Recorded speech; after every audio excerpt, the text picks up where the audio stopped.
All right, here we go. We're moving on. We are talking about rating leads-in today. Lead-ins, if you remember from the key from several days ago, that lead-ins are green as far as the key goes. You might remember that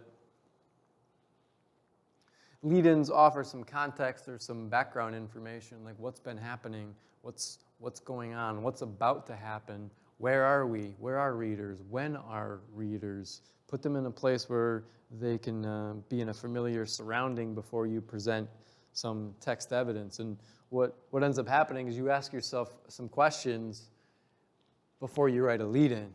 So for instance, like I just mentioned a few of them, what's been going on? What do readers need to know that's been going on that if I don't tell them, they're going to be like, what? Same thing, what's about to happen?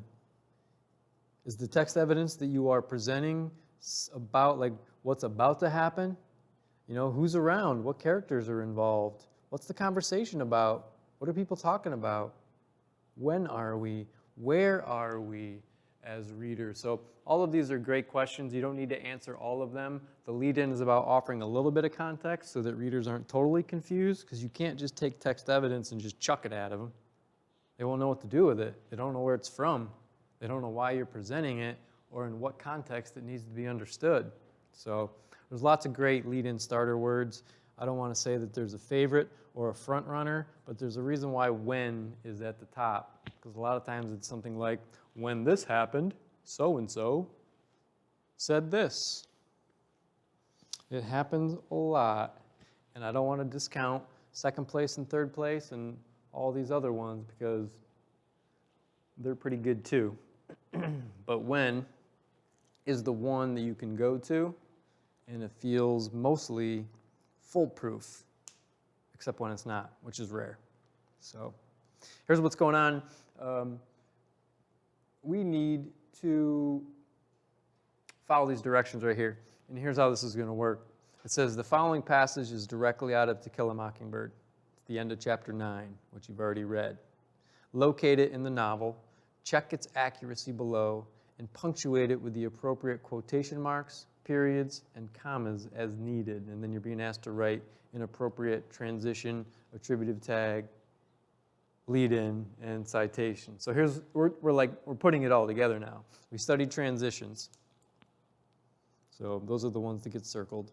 For starters, moreover, furthermore, you're going to offer some context, what's been happening.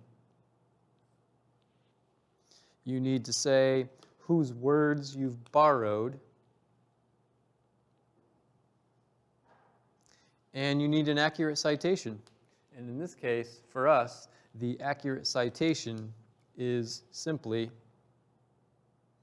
Lee and whatever page number it came on. So this is at the end of chapter 9, so you'd have to dig for it, find what page it's on, and then write the page number down here, right next to Lee.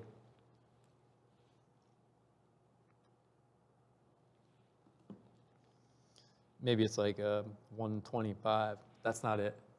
That's not it, but just as an example.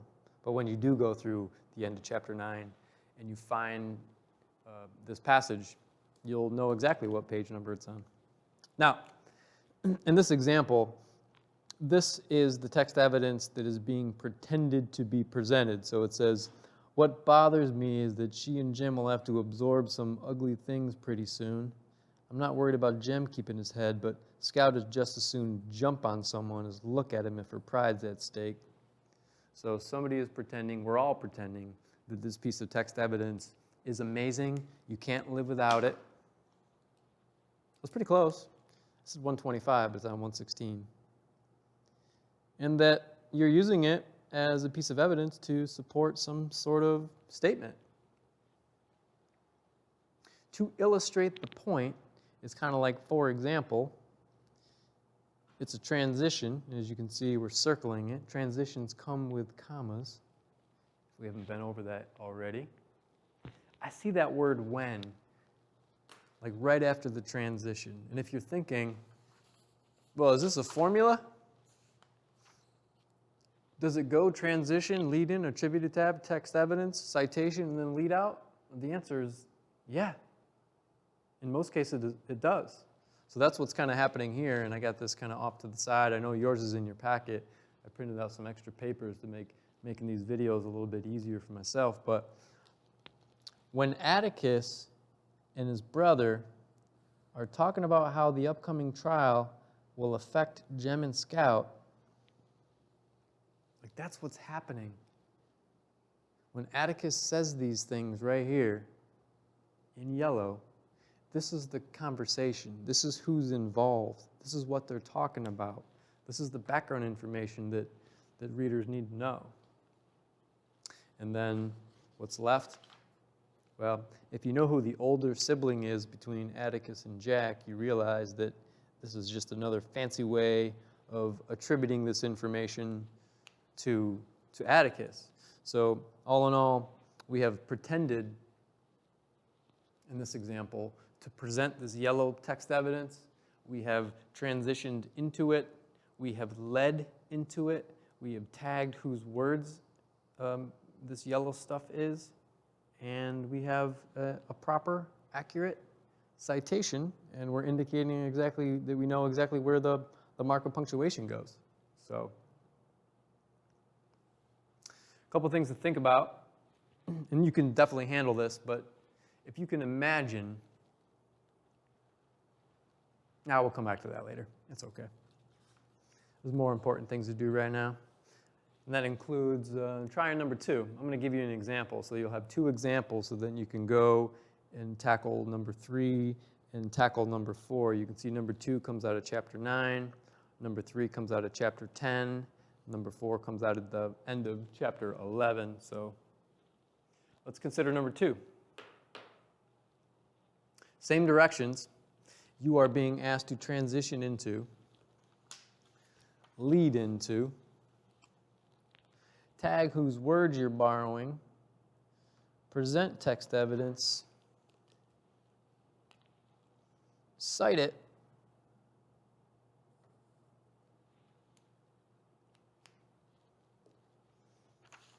and be done with it.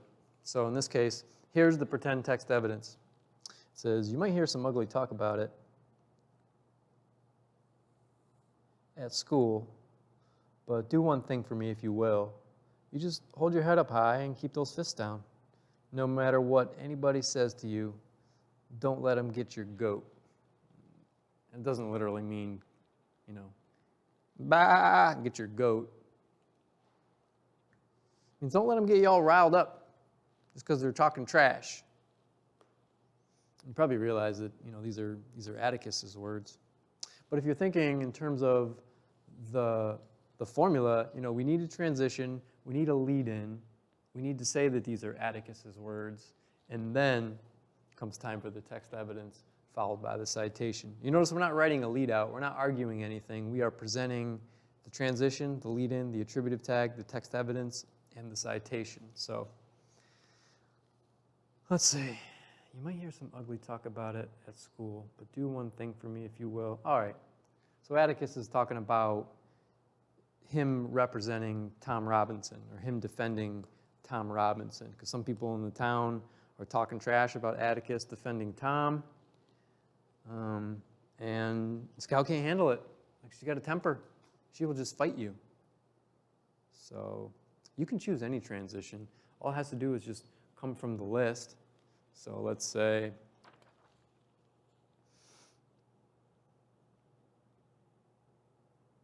I'm going to try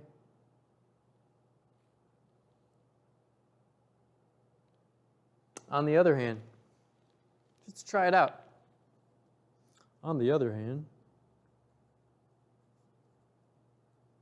comma, transitions at the beginning come with a comma. On the other hand, you need a lead-in. If I go back to what I know about lead-ins, I don't want to overuse it, but if you're just getting used to this, what's been going on, what's about to happen, who's involved, Atticus is involved, the Tom Robinson case is involved, the kids at school are involved. What's the conversation? Tom Robinson's trial, Atticus defending Tom Robinson. When are readers? I don't know, but it's during the school year. Where are they? I think we're in the Finch house. So, but I'm gonna just take the easy road right this moment. I told you when's a great one for starting a lead-in. When Atticus is explaining to Scout, that's a capital S, that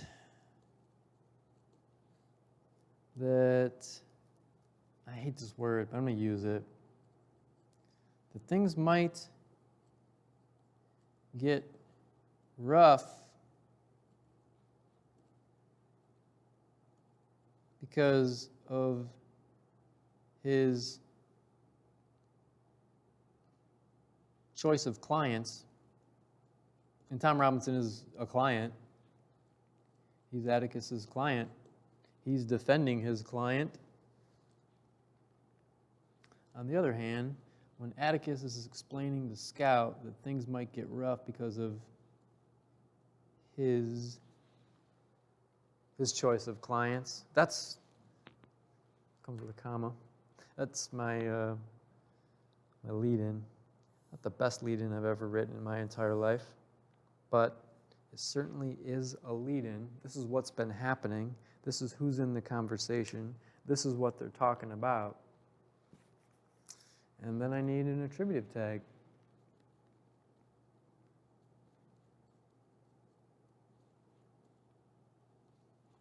Atticus tells his daughter, "Are these lines perfect?" No. Was I able to mostly fit an attributive tag? Yes. So here's the whole thing. On the other hand, when Atticus is explaining to Scout that things might get rough because of his choice of clients, Atticus tells his daughter, you might hear some ugly talk about it in school. Blah, blah, blah, blah, blah. And then last but not least, it comes out of the beginning of chapter 9. Will I be able to find it in the next minute and not eat up any of your valuable time? That's certainly a possibility. How quickly can I find the citation? If it's at the beginning of chapter 9, there's 10. There's the beginning of 9. How fast can I go? I'm not a speed reader. Boom. You might hear some ugly talk about it at school. This is on page 101. Lee. 101. Period on the outside. That's how these activities work. You are in charge of 3. You're in charge of 4. And essentially, you're going to have to just give it a go. If you've been reading all along, these are way easier because you know what you're talking about and you know what you're going to write. So if you thought, hey, I'm not really doing a good job of reading and I'm still doing okay on the chapter checks and la la la la, well, it's going to catch up with you at some point soon. But you do have 2 examples right here. If you have been reading, you got this one. Bang, an example. You've got number 2, ching, an example. And then you're in charge of trying out your hand on 5 of these concepts. This is at the beginning of chapter 10. Number 4 is at the end of chapter 11. Good luck.